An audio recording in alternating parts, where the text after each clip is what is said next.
Hello friends, welcome to bio Barbie. आज का हमारा टॉपिक है रेस्पिरेटरी वॉल्यूम एंड कैपेसिटीज। इससे पहले मैंने आपको ब्रीदिंग, रेस्पिरेशन सब समझा दिया था। इनहेलेशन, एक्सहेलेशन की प्रोसेस मैंने आपको बता दी थी। आज हम करेंगे रेस्पिरेटरी वॉल्यूम एंड कैपेसिटीज। ठीक है, होता क्या देखिए, when we breathe different amounts of air move in and out of the lungs, है ना। जब हम सांस लेते हैं तो डिफरेंट अमाउंट का एयर जाता है, कभी कम एयर जाता है, कभी ज्यादा हवा जाता चले जाता है ना। जब हम अनुलोम विलोम करते हैं ना, तो हम गहरी सांस लेते हैं तो ज्यादा अमाउंट ऑफ ऑक्सीजन लेते हैं। जब हम नॉर्मल ब्रीदिंग करें तो कम ले रहे हैं ना। तो जब हम सांस लेते हैं तो ये अमाउंट वेरी करता है। The quantity of air involve in different phases of breathing is called respiratory volume. तो रेस्पिरेटरी वॉल्यूम होता क्या है कि जो हम क्वांटिटी ऑफ एयर है, जो हम सांस ले रहे हैं ना, तो कितनी क्वांटिटी हमने अंदर लिया, बाहर लिया, इसका जो डिफरेंट फेज होता है, इसे हम रेस्पिरेटरी वॉल्यूम कहते हैं। ठीक है, और ये जो रेस्पिरेटरी वॉल्यूम्स होता है, अगर हम इन्हें कंबाइन कर दे तो ये बन जाती है कैपेसिटी, कि कितनी कैपेसिटी हमारे लंग की, कितना हम एयर होल्ड कर सकते हैं, कितनी ज्यादा हम बाहर निकाल सकते हैं, इससे ज्यादा बाहर नहीं निकाल सकते, इससे ज्यादा हम अंदर नहीं ले सकते, ये कहलाता है कैपेसिटी। ठीक है, तो अब हमारा टॉपिक है कि ये हम रेस्पिरेटरी और कैपेसिटी को पढ़ेंगे। तो अभी हम पहले पढ़ते हैं रेस्पिरेटरी वॉल्यूम। ठीक, अब देखो क्या होता है, इसमें हम चार चीजें वॉल्यूम के अंदर। एक है टाइडल वॉल्यूम, दूसरा इंस्पिरेटरी रिजर्व वॉल्यूम, तीसरा है एक्सपिरेटरी वॉल्यूम रिजर्व वॉल्यूम, और चौथा है हमारा रेजिडुअल वॉल्यूम। ठीक है, टाइडल वॉल्यूम। टाइडल वॉल्यूम क्या होता है? टाइडल वॉल्यूम मतलब जो हम नॉर्मल, जब हम बैठे हैं, कुछ नहीं कर रहे, अपने आप जो हमारी इनहेल और एक्सहेल की प्रोसेस हो रही है, नॉर्मल सांस हम लेते हैं, उसे हम कहते हैं टाइडल वॉल्यूम। ठीक है, नॉर्मल बैठे हैं, नॉर्मल आप सांस ले रहे हो, वो है हमारा टाइडल वॉल्यूम। ठीक है, अमाउंट ऑफ एयर इनहेल्ड और एक्सहेल्ड ड्यूरिंग नॉर्मल या क्वाइट ब्रीदिंग, कुछ नहीं कर रहे हैं, बस सांस, नॉर्मल जो सांस है उसे हम कहते हैं टाइडल वॉल्यूम। कितना है? लगभग 500 ml। तो लगभग 500 ml की हम टाइडल वॉल्यूम करते हैं, मतलब कि नॉर्मल ब्रीदिंग लेते हैं, 500 ml एयर इनहेल या एक्सहेल करते हैं। ठीक है, ओके। नेक्स्ट क्या हमारा? Inspiratory reserve volume. Inspiratory reserve volume नाम से ही पता चल रहा है, IRV, इंस्पिरेटरी रिजर्व वॉल्यूम। मतलब कि हम एक तो हमारा नॉर्मल था टाइडल, एक हम जब गहरी सांस लेते तो फोर्सफुली इनर करते ना एयर, तो ये कि हम कितना मैक्सिमम एयर हम अपने अंदर ले सकते हैं, उसे हम कहते हैं इंस्पिरेटरी रिजर्व वॉल्यूम। ठीक है, क्या है? Extra air that can be inhaled after a normal inspiration. ठीक है, नॉर्मल सांस लेने के बाद कितनी एक्स्ट्रा और आप खींच सकते हो हवा को अपने अंदर, उसे हम कहते हैं इंस्पिरेटरी रिजर्व वॉल्यूम। कितना है? 2500 से 3000 ml के लगभग हम क्या करते हैं, एक गहरी सांस के दौरान लेते हैं। तो इंस्पिरेटरी मतलब अंदर कितना हम अंदर मैक्सिमम ले सकते हैं। नेक्स्ट हमारा एक्सपिरेटरी रिजर्व वॉल्यूम, ERV कहते हैं। ये क्या है? अब एक्सपिरेशन से रिलेटेड होगा कि कितना एक्स्ट्रा एयर हम एक नॉर्मल एक्सपिरेशन के बाद एक्सहेल कर सकते हैं। गहरी सांस लेते हैं ना, ऐसे लंबी सांस लेते हैं, उसके बाद फिर छोड़ते भी तो हैं हम सांस, है ना। तो वो कितना हम मैक्सिमम छोड़ सकते हैं, एक फोर्सफुल एक्सपिरेशन कर सकते हैं, वो है हमारा एक्सपिरेटरी रिजर्व वॉल्यूम। और कितना है? 1000 से 1100 ml तक हमारा है ये एक्सपिरेटरी रिजर्व वॉल्यूम, कि इतना हम फोर्सफुली एक्सहेल कर सकते हैं। ठीक है, अब एक बनता है रेजिडियल वॉल्यूम। रेजिडियल वॉल्यूम क्या है? रेजिडियल, देखो अगर हम वर्ड देखें तो रेजिडल से क्या लग रहा है? रेजिड्यू। तो रेजिड्यू से बना है ये वर्ड।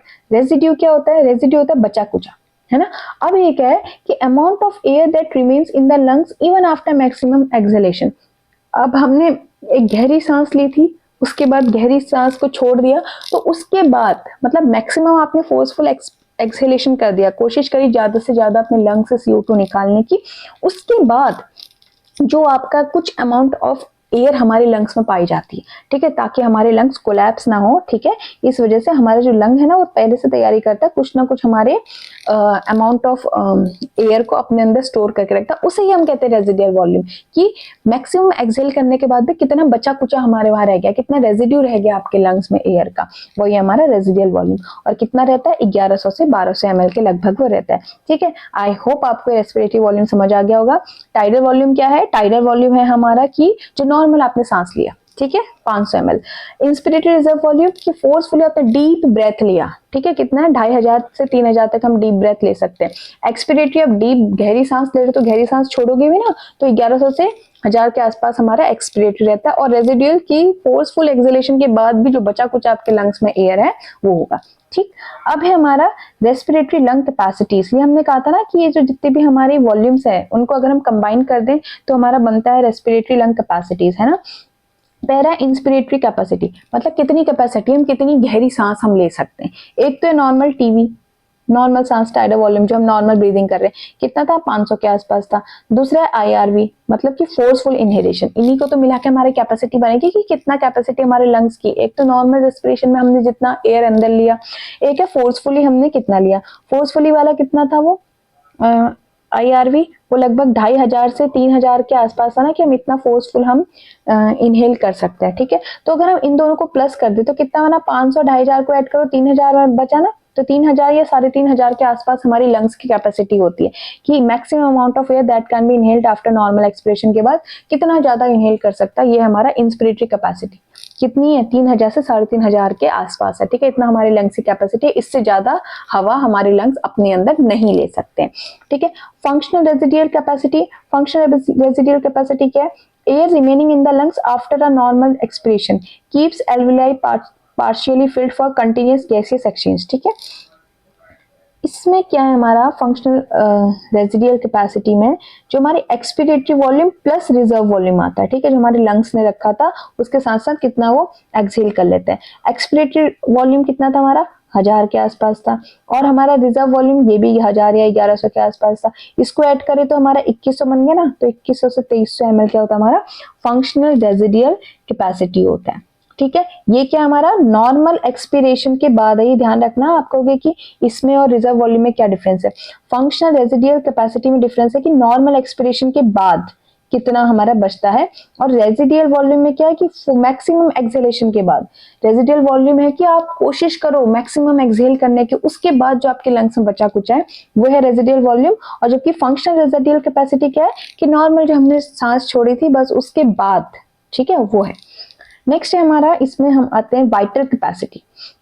वाइटल कैपेसिटी क्या होता है, maximum air exhaled after maximum inhalation.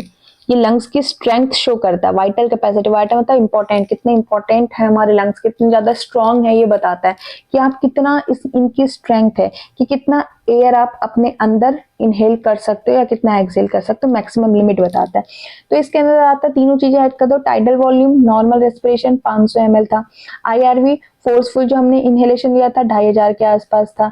ठीक है, और ईआरवी फोर्सफुल जो एक्सहेलेशन किया था वो 1000 या 1100 के आसपास था।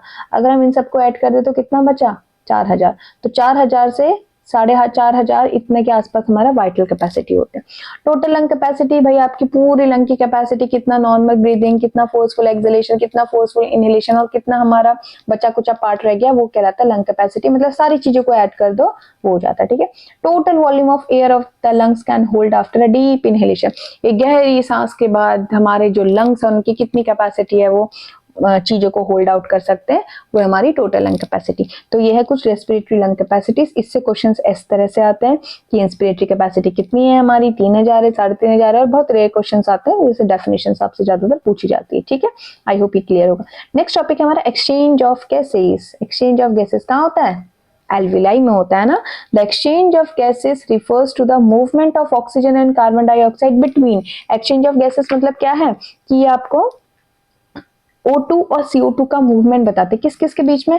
पहला है एल्विलाई और ब्लड के बीच में। ठीक है, हमारे लंग्स में मैंने आपको बता दूं कि एल्विलाई जो है सराउंडेड बाय ब्लड कैपिलरी से सराउंडेड है।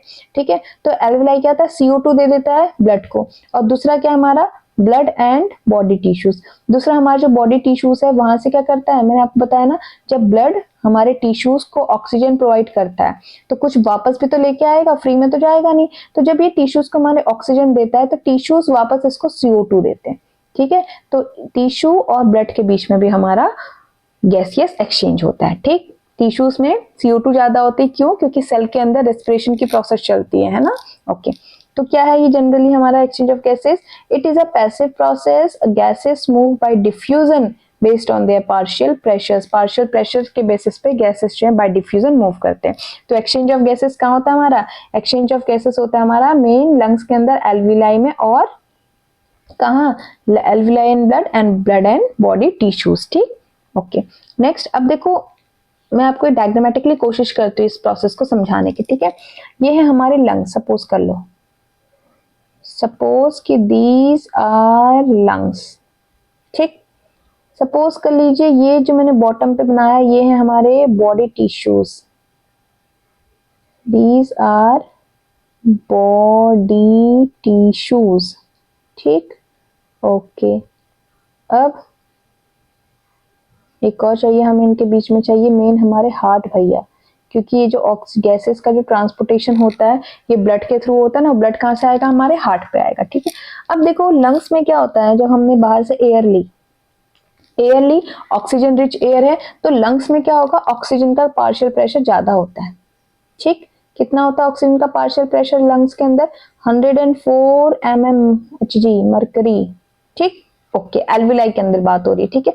और एल्विलाई के अंदर जो CO2 होता है उसका पार्शियल प्रेशर कम होता है, ठीक।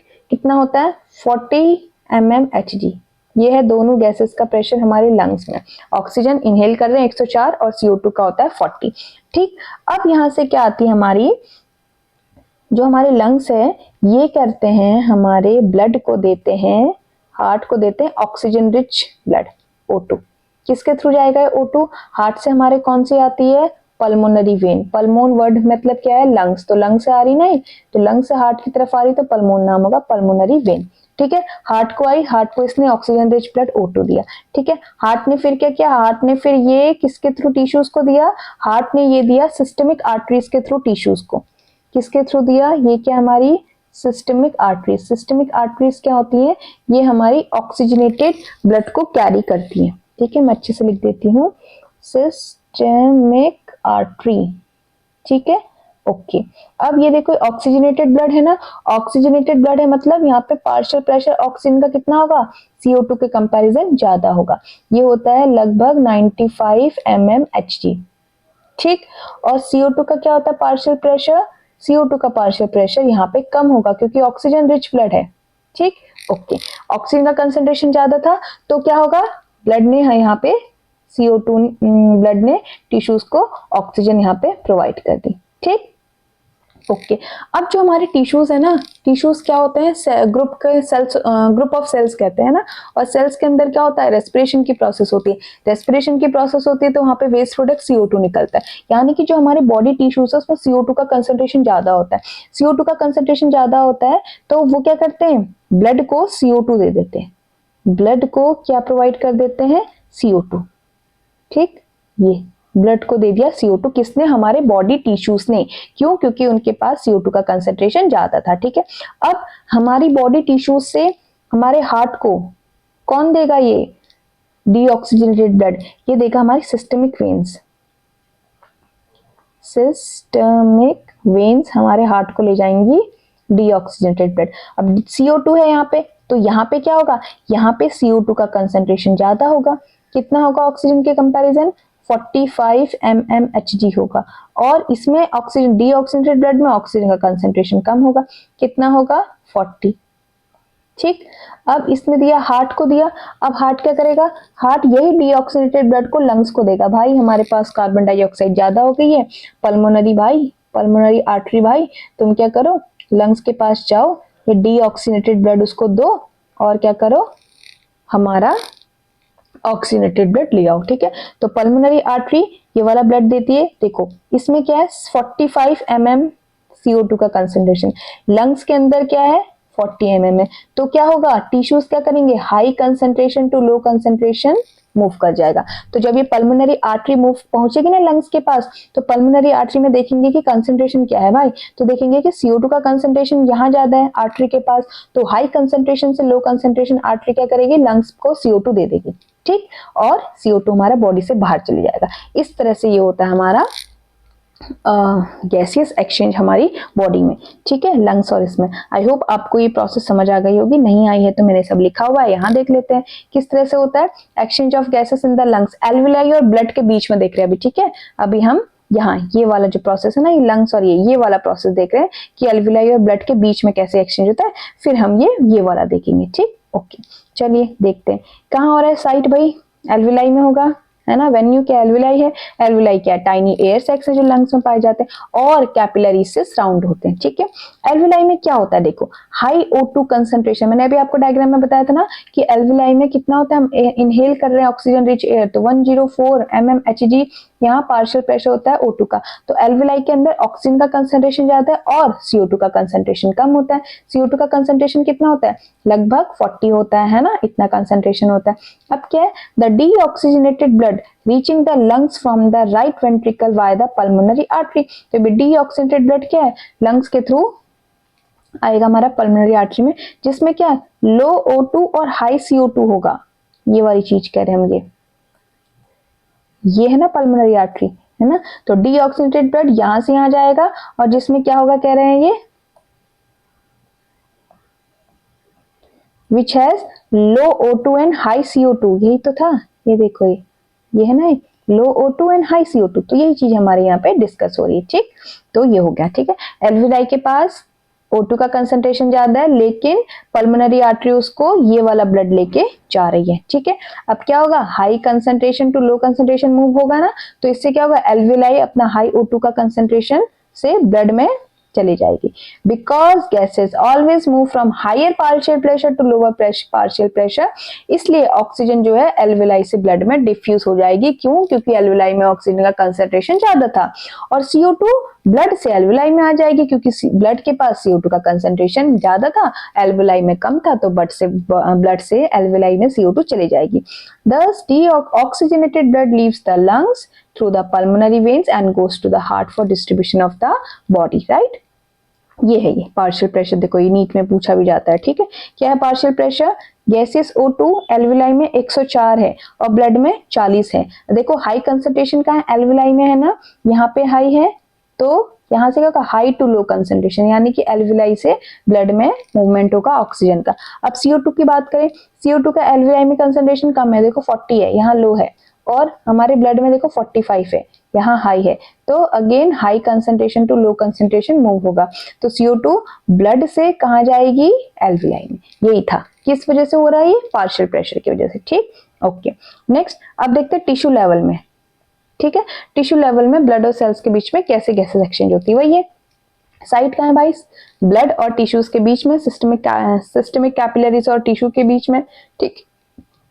अब जो ब्लड पहुंच रहा है ना टिश्यूज के पास, उसमें क्या है, ऑक्सीजन का कंसंट्रेशन ज्यादा है ना, क्योंकि हार्ट से आ रहा है, हार्ट तो अच्छा ब्लड देगा, लगभग 95 mm के बीच, और CO2 का कंसंट्रेशन कम है। अब टिश्यूज में क्या है, टिश्यूज में CO2 ज्यादा है, कार्बन डाइऑक्साइड, क्योंकि टिश्यूज अंदर अपनी प्रोसेस कर रहे हैं, उनके पास वेस्ट प्रोडक्ट है, और ऑक्सीजन कम है। तो क्या होगा, हाई O2 हाई से लो में जाएगा ऑक्सीजन, मतलब कहां से कहां जाएगा, ब्लड से टिश्यूज में, क्योंकि ये किसका है, ये ब्लड का है, तो ब्लड में ज्यादा है ना ऑक्सीजन, तो ब्लड से टिश्यूज में चला जाएगा, ठीक। So oxygen diffuses from blood to tissues और CO2 from tissues to blood. इससे क्या होगा, जो डीऑक्सीजनेटेड ब्लड है वो वेन्स के थ्रू लंग्स में जाएगा, और फिर वहां से लंग्स उसको एक्सचेंज करके साइकिल को इसी तरह से चलाते रहेंगे, ठीक। अब देखो क्या क्या फैक्टर हैं जो इस रेट ऑफ गैस एक्सचेंज को अफेक्ट करते हैं, ठीक है। फैक्टर्स हैं कुछ। The rate of diffusion of gases depends on, पहला है thickness of the respiratory membrane, जो हमारी रेस्पिरेटरी मेम्ब्रेन है ना, उसकी थिकनेस पे डिपेंड करेगा। जितनी पतली होगी वो उतना फास्ट डिफ्यूजन होगा, ठीक है। आपने देखा है ना, अगर हम छलनी ले, कुछ पतली छलनी ले, तो उससे हमारी चीजें छानने में बहुत जल्दी से छन जाती है, लेकिन अगर हम मोटी ले या 2-3 लेयर वाली छलनी लगा ले हम और फिर छाने, तो टाइम लगता है। तो जितनी पतली मेम्ब्रेन होगी, रेस्पिरेटरी मेम्ब्रेन की थिकनेस जितनी कम होगी, उतना जल्दी डिफ्यूजन होगा। सेकेंड, मेम्ब्रेन का सरफेस एरिया, जितना ज्यादा सरफेस होगा एरिया, उतना ज्यादा गैसेस एक्सचेंज, और गैसेस एक्सचेंज की मेन साइट क्या, लंग्स में, एल्विलाई है, तो एल्विलाई का सरफेस एरिया जितना बड़ा उतना अच्छा हमारा गैसियस एक्सचेंज। तीसरा है डिफ्यूजन ग्रेडियंट। डिफ्यूजन ग्रेडियंट मतलब पार्शियल प्रेशर डिफरेंस, जितना ज्यादा डिफरेंस उतना fast diffusion. High pressure to low pressure ना, जितना हाई प्रेशर होगा, जितना ज्यादा उनके बीच में डिफरेंस होगा, उतना जल्दी हमारा डिफ्यूजन होगा। सॉल्युबिलिटी ऑफ गैसेस, ये भी डिपेंड करता है, जिसकी जितनी ज्यादा सॉल्युबिलिटी उतना ज्यादा डिफ्यूजन। जैसे ये है CO2 जो होता है ना, carbon dioxide, is 20 times more soluble than oxygen in plasma, इसलिए CO2 जो है प्लाज्मा में जल्दी डिफ्यूज होता है, ठीक है। कार्बन डाइऑक्साइड का जो ऑक्सीजन के कंपैरिजन वो ज्यादा सॉल्युबल होती प्लाज्मा में, ठीक। ओके, नेक्स्ट है हमारा रेस्पिरेटरी मेम्ब्रेन, देखते हैं क्या है। Exchange of gases occurs through the respiratory membrane which is very thin. हमने बोला ना कि रेस्पिरेटरी मेम्ब्रेन की थिकनेस पे डिपेंड करता है, थिकनेस जितनी कम होगी उतना अच्छा है। तो क्या है, हमारी रेस्पिरेटरी मेम्ब्रेन है काफी थिन है, किससे बनी होती है वो, एक एल्विलाई की इपिथेलियम, एक कैपिलरी एंडोथेलियम, कैपिलरी मतलब ब्लड कैपिलरीज, और उन दोनों के बीच की बेसमेंट मेम्ब्रेन, ठीक है। It's thinness and large surface area इतना होता है जिसकी वजह से डिफ्यूजन क्या होता है, काफी इफिशियंट हो जाता है। ये इसकी बात कर रहे हैं, ये है हमारा क्या, रेस्पिरेटरी मेम्ब्रेन। तीन चीजें बोली मैंने, क्या बोली, एक तो बोला मैंने एल्वियोलर वॉल, ठीक है, एक तो हमें चाहिए कि इसकी वॉल चाहिए रेस्पिरेटरी मेम्ब्रेन, एक हमारी ब्लड कैपिलरी की वॉल, और बीच में ये जो बेसमेंट मेम्ब्रेन है, इनकी थिकनेस कैसे होनी चाहिए, काफी कम होनी चाहिए, जितनी कम होगी उतना अच्छा हमारा डिफ्यूजन होगा।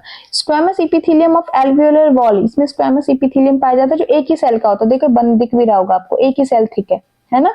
और ये क्या, एंडोथेलियम ब्लड कैपिलरी, ये है एंडोथेलियम ब्लड कैपिलरी, और ये जो येलो वाला पोर्शन है ये भी क्या है, इनके बीच की बेसमेंट मेम्ब्रेन। ये है हमारी जहाँ पे गैसेस एक्सचेंज होता है, ठीक है, ब्लड कैपिलरीज है, ये यहीं से एयर जाएगी, यहीं से एयर बाहर आएगी, ठीक, ओके।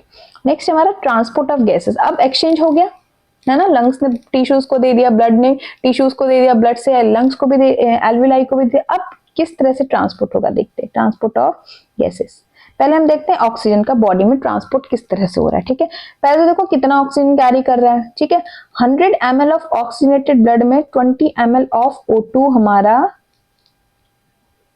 ट्रांसपोर्ट होता है, कितना, 100 ml ऑफ ऑक्सीजनेटेड ब्लड में हमारा 20 ml O2 लगभग जाता है, ठीक है, ओके।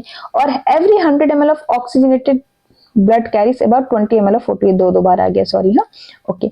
नेक्स्ट है हमारा हाउ इज ऑक्सीजन ट्रांसपोर्टेड। अब हमने ये तो देख लिया कि 100 ml जो ब्लड है हमारा वो 20 ml O2 को ले जाता है, तो कैसे ले जाता है भाई, एक जगह से दूसरी जगह ले जाना है, लंग से हमें टिश्यूज तक ले जाना है, तो कैसे ले जाएगा, देखो दो फॉर्म में ले जाता है। ऑक्सीजन जो होता है ना वो दो फॉर्म में कैरी होता है, एक पहला फॉर्म है ऑक्सी हीमोग्लोबिन के फॉर्म में, और दूसरा है प्लाज्मा में डिसॉल्व होके। प्लाज्मा में देखो 1 to 2% डिसॉल्व हो रहा है, क्यों, क्योंकि मैंने अभी आपको एक लाइन पढ़ाई थी कि जो कार्बन डाइऑक्साइड होता है वो ज्यादा सॉल्युबल होता है, किसमें, ये वाली लाइन पढ़ाई थी ना कि carbon dioxide 20 times more soluble होता है प्लाज्मा में ऑक्सीजन की कंपैरिजन, तो ये ज्यादा सॉल्युबल है, तो प्लाज्मा भाई CO2 को ही लेके जाएगा, ऑक्सीजन को कम ले जाएगा, ठीक है, क्यों, क्योंकि ऑक्सीजन की सॉल्युबिलिटी कम है, इसलिए आपको यहाँ पे दिख रहा होगा, देखो कि ये जो प्लाज्मा में डिसॉल्व होकर काफी 1 to 2%, बस इतना ही परसेंट हमारा ऑक्सीजन प्लाज्मा में डिसॉल्व होकर जा रहा है, ठीक है। A small amount of oxygen is dissolve directly in the blood plasma, 3% हमारी एनसीईआरटी में गिवन है, 3% भी हम कह सकते हैं। अब बाकी का जो 97-98% है वो कैसे जाएगा, वो हीमोग्लोबिन के साथ बाइंड होके जाएगा, ठीक है। Oxygen binds with haemoglobin in RBCs, और ये क्वेश्चन आता है आपका कि each haemoglobin molecule can carry 4 O2 molecule, ये क्वेश्चन पूछा जाता है, ये इंपॉर्टेंट स्लाइड है आपकी, ठीक है, इसमें से एक क्वेश्चन पूछा जा सकता है कि हीमोग्लोबिन का एक मॉलिक्यूल कितने ऑक्सीजन को ले जाता है, हीमोग्लोबिन का एक मॉलिक्यूल 4 ऑक्सीजन मॉलिक्यूल को अपने साथ कैरी करके ले जाता है, ठीक है। दूसरा क्वेश्चन कि जो ऑक्सीजन है वो किस तरह से कैरी होती है मैक्सिमम अमाउंट में, प्लाज्मा में ज्यादा जाती है डिसॉल्व होके या हीमोग्लोबिन के साथ बाइंड होके, तो इसका आंसर क्या है, जो हमारा ऑक्सीजन है वो हीमोग्लोबिन के साथ बाइंड होके मैक्सिमम उसका ट्रांसपोर्टेशन होता है, ठीक है। तो किस तरह से ट्रांसपोर्ट हो रही है ऑक्सीजन, दो फॉर्म में, एक हीमोग्लोबिन के साथ बाइंड होके, और जो थोड़ा बहुत कुछ बहुत कम परसेंट उसका प्लाज्मा के साथ डिसॉल्व होके, ठीक। आई होप यहाँ तक समझ में आया होगा। ये देखो किस तरह से जाती है, ठीक है, ये रिएक्शन बनती है जब ये हीमोग्लोबिन के साथ रिएक्ट होता है, हीमोग्लोबिन ऑक्सीजन के साथ रिएक्ट होता है और ये बनाता है HbO2, और ये रिवर्सिबल प्रोसेस है, ये जो एरो बनता है ना ऐसा, ये रिवर्सिबल प्रोसेस है, मतलब ये वापस से ब्रेक होके ब्लड और हीमोग्लोबिन अलग अलग, ठीक है, ये क्या एक रिवर्सिबल रिएक्शन है। ऑक्सी हीमोग्लोबिन, ये जो हमारा कंपाउंड बना HbO2 क्या है, ये ऑक्सी हीमोग्लोबिन है, ठीक है। कहाँ बनता है, जहां पे ऑक्सीजन का कंसेंट्रेशन हाई होता है वहां पे हीमोग्लोबिन ऑक्सीजन के साथ बाइंड हो जाता है। अब जहां पे CO2 का कंसेंट्रेशन हाई होगा वहां पे वो CO2 के साथ बाइंड हो जाएगा, ठीक है। लेकिन हमारे लंग्स में ऑक्सीजन ज्यादा है तो वहां पे लंग्स में हमारा हीमोग्लोबिन O2 के साथ बाइंड होके ऑक्सी हीमोग्लोबिन बनाता है, ठीक है। और टिश्यूज में क्या हो जाता है, ब्रेक हो जाता है, क्यों, क्योंकि टिश्यूज में वहां पे CO2 का कंसेंट्रेशन ज्यादा होता है, तो ये वहां पे ब्रेक डाउन हो जाएगी, ठीक है। आई होप आपको यहाँ तक सब क्लियर होगा। ओके, नेक्स्ट हम देखते हैं ऑक्सीजन हीमोग्लोबिन डिसोसिएशन कर्व, ठीक है, इंपॉर्टेंट है, पूछा जाता है।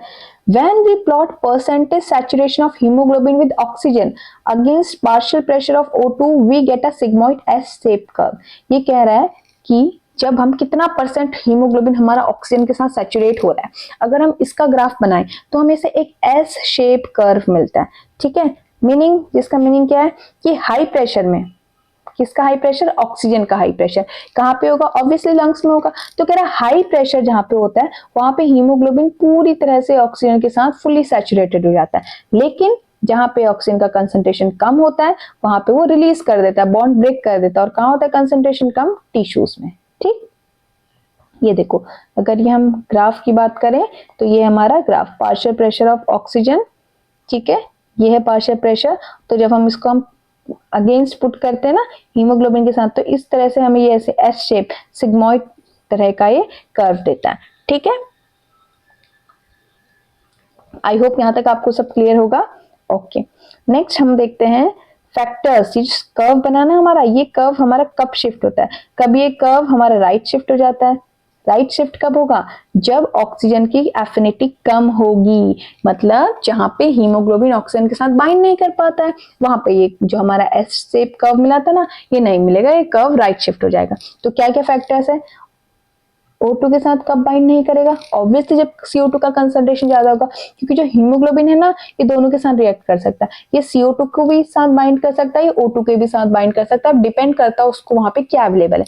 जब CO2 का कंसंट्रेशन ज्यादा होगा, जब हमारा pH कम होगा, यानी कि एसिडिक नेचर ज्यादा होगा, जब टेम्परेचर ज्यादा होगा, ठीक है, तब क्या होगा? जो हमारे सिग्मोइड कर्व था वो राइट शिफ्ट हो जाएगा। ठीक है, जिससे क्या होगा? Helps release oxygen to tissues, tissues को ऑक्सीजन इन फैक्टर्स की वजह से मिलती है। ठीक है, ओके। नेक्स्ट, लेफ्ट शिफ्ट कब होता है? लेफ्ट शिफ्ट तब होगा जब ऑक्सीजन की फेवर करेगा। फेवर कब करेगा? जब ऑक्सीजन का कंसंट्रेशन ज्यादा होगा। ऑक्सीजन का कंसंट्रेशन ज्यादा मतलब CO2 कम, pH कम, टेम्परेचर कम, तब जो है हमारा हीमोग्लोबिन ऑक्सीजन के साथ बाइंड हो जाएगा। ठीक, ये तो था लेफ्ट और राइट कब शिफ्ट होगा। अब है कार्बन डाइऑक्साइड का ट्रांसपोर्टेशन कैसे होता है। ठीक है, हमने देखा है कि जो सेल्स है ना वो कंटिन्यूसली उनमें रेस्पिरेशन की प्रोसेस चलती है ना, तो कॉन्स्टेंटली कार्बन डाइऑक्साइड प्रोड्यूस करते हैं। तो blood carries it from tissues to lungs in 3 forms. Tissues से CO2 लंग्स को ब्लड 3 तरीके से दे सकता है। ठीक है, क्या क्या है वो 3 तरीके? ऑक्सीजन जैसे 2 तरीके से आया था, इससे CO2 जो हमारे 3 तरीके हैं CO2 के, क्या क्या है वो 3 तरीके देखे। पहला है हमारा एस बाइकार्बोनेट आयन। ठीक है, मैक्सिमम जो CO2 है वो बाइकार्बोनेट आयन के तरीके से जाता है। CO2 diffuses into RBCs, reacts with water to form carbonic acid H2CO3 using enzyme carbonic anhydrase. ये इंपॉर्टेंट है। ठीक है, कार्बोनिक एनहाइड्रेस एंजाइम की प्रेजेंस में हमारा जो कार्बन डाइऑक्साइड है वो वाटर के साथ रिएक्ट करके ये बनाता है, which quickly dissociate into H positive and H3O ion, negative ion. तो बाइकार्बोनेट आयन बन जाता है और जिससे फिर इजीली जो हमारा एज अ बाइकार्बोनेट आयन हमारा जो ये है CO2 है वो जाता है। सेकेंड है कार्ब हीमोग्लोबिन। कार्ब मैंने कहा था ना कि हीमोग्लोबिन कार्बन डाइऑक्साइड के साथ बाइंड हो जाएगा, तो लगभग 23% जो है वो डायरेक्टली हीमोग्लोबिन के साथ कंबाइन होकर हमारा मूव कर जाएगा। तीसरा है प्लाज्मा में डिसॉल्व होगा। प्लाज्मा में डिसॉल्व मतलब बहुत 7% के आसपास जो हमारा प्लाज्मा में डिसॉल्व होके मूव करता है। तो हमारा जो ऑक्सीजन था वो 2 तरीके से ट्रांसपोर्ट हो रहा था और हमारा कार्बन डाइऑक्साइड 3 तरीके से। पहला तरीका क्या है? एज अ बाइकार्बोनेट आयन, वो वाटर के साथ रिएक्ट करता है, CO2 RBCs में डिफ्यूज होता है और वाटर के साथ रिएक्ट करके हमारा बाइकार्बोनेट आयन के फॉर्म में निकल लेता है। ठीक है, किस एंजाइम की प्रेजेंस में? कार्बोनिक एनहाइड्रेस एंजाइम की प्रेजेंस में RBCs में पाया जाता है। RBCs में कार्बोनिक एनहाइड्रेट्स का काफी ज्यादा अमाउंट पाया जाता है। ठीक है, इसकी वजह से जो है ये ज्यादातर बाइकार्बोनेट आयंस के फॉर्म में जाता है। दूसरा क्या है? कार्ब अमीनो हीमोग्लोबिन, हीमोग्लोबिन के साथ रिएक्ट करके जाता है। तीसरा जो है प्लाज्मा में डिसॉल्व होकर जाता है। ठीक है, तो 3 तरीके से हमारा हीमोग्लोबिन CO2 मूव करता है। ठीक है, RBCs के अंदर क्या है रिएक्शंस? एक है टिश्यू लेवल पे। ठीक है, टिश्यू लेवल पे क्या होता है? जहां पे CO2 बन रहा है, टिश्यू लेवल पे CO2 बनता है ना, तो टिश्यू लेवल पे RBC के अंदर क्या रिएक्शन है? टिश्यू लेवल पे CO2 वाटर के साथ बाइंड करता है, ये बाइकार्बोनिक एसिड H2CO3। ठीक है, ये बना और फिर ये H2CO3 ब्रेक होता है, H पॉजिटिव और H3O नेगेटिव, ये बन गया हमारा बाइकार्बोनेट जो फिर हमारा मूव करता है। और लंग्स में अगर हम पूछे तो लंग्स में क्या है? जहां पे कार्बन डाइऑक्साइड दे रहा है वो रिलीज हो रहा है, वहां पे ये दोनों गए लंग्स के पास। ठीक है, वापस से H2CO3 बने और फिर ये ब्रेक डाउन हुआ। देखो रिवर्सिबल प्रोसेस है ना, CO2 वाटर में बना और ये इसने लंग्स ने ले लिया और ये अदर एक्टिविटी में यूज हो गया। समझ में आया क्या हुआ? ये वाली प्रोसेस एक्सप्लेन करी मैंने आपको। ये वाला, ये जो था ना पहला वाला बाइकार्बोनेट आयन, ये वाला ये था। ठीक है, कैसे बना? टिश्यूज में क्या बना? टिश्यूज में CO2 वाटर के साथ रिएक्ट करके H2CO3 बनाया और फिर ये बाइकार्बोनेट आयन बना और ये मूव करे हमारे लंग्स में। जब लंग्स में पहुंचे तो H पॉजिटिव और H3 नेगेटिव कंबाइन होकर H2CO3 बना। ये रिवर्सिबल प्रोसेस हो गया, ठीक है, रिवर्सिबल प्रोसेस हुई, उसके बाद CO2 और वाटर में ब्रेकडाउन हुआ और CO2 लंग्स ने ले लिया और बाहर छोड़ दिया। ठीक, ओके, यही है हमारा क्लोराइड शिफ्ट। इसी को हम कहते हैं क्लोराइड शिफ्ट या हैमबर्गर फेनोमेनन। ये पूछा जाता है, when H3 negative ion leave RBC to plasma, chlorine enter RBCs to maintains electrical neutrality. इसी को हम कहते हैं क्लोराइड शिफ्ट, कि मैं आपको भी आगे अच्छे से बता दूंगी, समझा दूंगी, लेकिन आप यहाँ पे समझ लिए। जब ये H3 नेगेटिव आयन ने आरबीसी को छोड़ दिया, प्लाज्मा में चला गया ना, तो ये आयनिक बैलेंस को मेंटेन करने के लिए क्लोराइन जो है वो आरबीसी के अंदर क्लोराइड आयन जो है मूव कर गया, क्योंकि एक नेगेटिव आयन बाहर निकल गया ना। अब एक नेगेटिव आयन बाहर निकल गया तो वहां की जो न्यूट्रलिटी है वो मेंटेन करनी थी, तो इसलिए वहां पे हमने एक दूसरा नेगेटिव आयन भेज दिया आरबीसी के अंदर, वो क्या था, क्लोरीन आयन। तो इसे ही हम कहते हैं क्लोराइड शिफ्ट, कि क्लोराइड शिफ्ट कर गया, अंदर मूव कर गया आरबीसी के बैलेंस करने के लिए। इसे हम कहते हैं क्लोराइड शिफ्ट या हैमबर्गर फिनोमेनन। ठीक है, ओके। अब है, बहुत है, इसको लास्ट कर लेते हैं, regulation between O2 and CO2 transport. ठीक है, अब ये क्या हो रहा था, किस वजह से हो रहा था, दो इफेक्ट है यहाँ पे, बोर इफेक्ट और हाल्डेन इफेक्ट। बोर इफेक्ट क्या कहता है, हाई CO2 या लो pH reduces hemoglobin affinity for O2, helps release oxygen to tissues। Bohr effect कहां पे लगता है, जब हम ऑक्सीजन प्रोवाइड करते हैं टिश्यूज को, वहां पे क्या होता है, कंसंट्रेशन का हाई CO2 कंसंट्रेशन होता है, पीएच कम होता है ना, और ऑक्सीजन की जो एफिनिटी होती है, हीमोग्लोबिन की जो एफिनिटी होती है टुवर्ड्स ऑक्सीजन, वो कम हो जाती है। जब ये फैक्टर्स आते हैं तो हीमोग्लोबिन जो ऑक्सीजन के साथ बाइंड होकर ऑक्सी हीमोग्लोबिन बनाया होता है, वो बॉन्ड ब्रेक हो जाता है और ऑक्सीजन रिलीज हो जाता है। इसे हम कहते हैं बोर इफेक्ट।